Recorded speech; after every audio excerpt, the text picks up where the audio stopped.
नमस्कार जौनपुर। आशा है कि आप सभी अच्छे होंगे। वैसे तो मैं जौनपुर की रहने वाली हूँ और अगर जौनपुर की शान की बात आए तो एक नाम किला का भी आता है। तो चलिए आज आपको किला घुमा देते हैं। तो सबसे पहले हम पहुँच गए किला और वहाँ से हमने ले ली है टिकट्स। मेरे साथ मेरे भाई और मेरी बहन भी थी। और अगर मैं आपको किला के बारे में कुछ बताऊँ तो ये 13वीं शताब्दी में फ़िरोज़ शाह तुगलक द्वारा यानी कि तुगलक वंश द्वारा बनवाया गया था और यह जौनपुर के इतिहास को दर्शाता है। यहाँ की जो स्ट्रक्चर है वो बहुत ही पुरानी है और एक ऐतिहासिक वाइब देती है। तो वन बाय वन हम आपको आज पूरा किला घुमाने वाले हैं, तो वीडियो में बने रहिएगा। तो आइए चलते हैं। जौनपुर के शाही किले में मुख्य 2 दरवाजे हैं और अंदर से हमारा शाही किला कुछ इस प्रकार का दिखता है।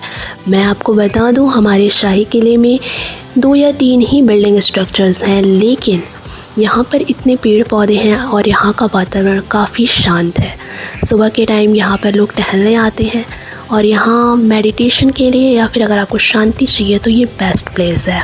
इसी शाही किले में एक स्नान गृह भी है और मुझे नहीं लगता कि आपने कभी इतना बड़ा स्नान गृह देखा होगा। तो आइए और चलते हैं। जी हाँ, ये वही स्नान गृह है जिसकी मैं बात कर रही थी। ये बाहर से दिखने वाला इतना छोटा सा स्मारक अंदर से इतना बड़ा है कि मैं आपको बता नहीं सकती। और ये है उसका मेन डोर जहाँ से मैंने एंटर किया है। तो आइए और आपको अंदर लेके चलते हैं और दिखाते हैं। बाहर से दिखने वाली ये इमारत अंदर से इतनी बड़ी हो सकती है, ये आप सोच भी नहीं सकते। इसके अंदर 1 नहीं, 2 नहीं, 3 नहीं, ना जाने कितने दरवाजे हैं और ना जाने कितने दरवाज़ों को बंद कर दिया गया है। ये कोई स्नान गृह नहीं बल्कि एक भूल भुलैया जैसा लगता है। मुझे जहाँ तक पता है कि ये तो स्नान गृह ही है, लेकिन अगर आप देखोगे तो आप ये कहोगे कि यह स्नान गृह नहीं बल्कि एक भूल भुलैया है, जहाँ पर 1, 2, 3 नहीं बल्कि उससे कई ज़्यादा दरवाजे हैं। ताज्जुब की बात तो ये है कि इतनी बड़ी जगह होने के बावजूद भी यहाँ कोई भी लाइटिंग नहीं की गई है।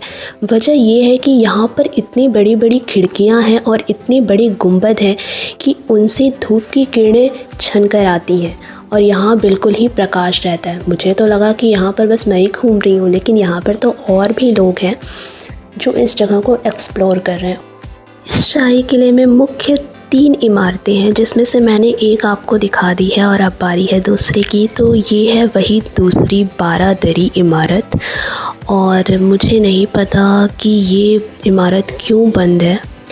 हम दोनों ही अंदर गए और देखा दरवाजे पे लॉक लगा हुआ है और बाहर से देखने से ये प्रतीत होता है कि उस पार कोई बालकनी है और वहाँ से रोशनी आ रही थी। प्रतीत ये हो रहा था कि उस पार का नज़ारा बहुत ही सौंदर्यपूर्वक होगा, बिकॉज़ मेरा ये मानना है कि वहाँ उस पार दूसरी तरफ गोमती नदी प्रवाह हो रही है। बट कोई नहीं। एंड मैं जिस तीसरी इमारत की बात कर रही थी वो ये रही। ये एक मस्जिद है और यहाँ पर भी लॉक लगा था। अंदर किसी को भी जाना अलाउ नहीं था और अगर मैं जाती तो शायद मुझे गार्ड रोक लेता और ऐसा कोई काम मैं नहीं करना चाहती। सामने से ये इमारत कुछ इस प्रकार की दिखती है। यहाँ पर 2 कुएं थे और दोनों ही कुओं को बंद कर दिया गया है ताकि किसी भी प्रकार की अनहोनी ना हो। इसके बाद मैं बात करूँ तो यहाँ का व्यू बहुत ही अच्छा है, चाहे वो मॉर्निंग की बात हो चाहे वो इवनिंग की बात हो। इवनिंग की सनसेट यहाँ से बहुत ही अच्छा लगता है। ये थी जौनपुर के शाही किले की छोटी सी वीडियो। आई होप आपको वीडियो अच्छी लगी होगी, तो इस वीडियो को ढेर सारा प्यार दीजिएगा एंड इस जगह को ज़रूर लाइफ में एक बार विज़िट करिएगा। Thank you so much for watching and her her Mahadev.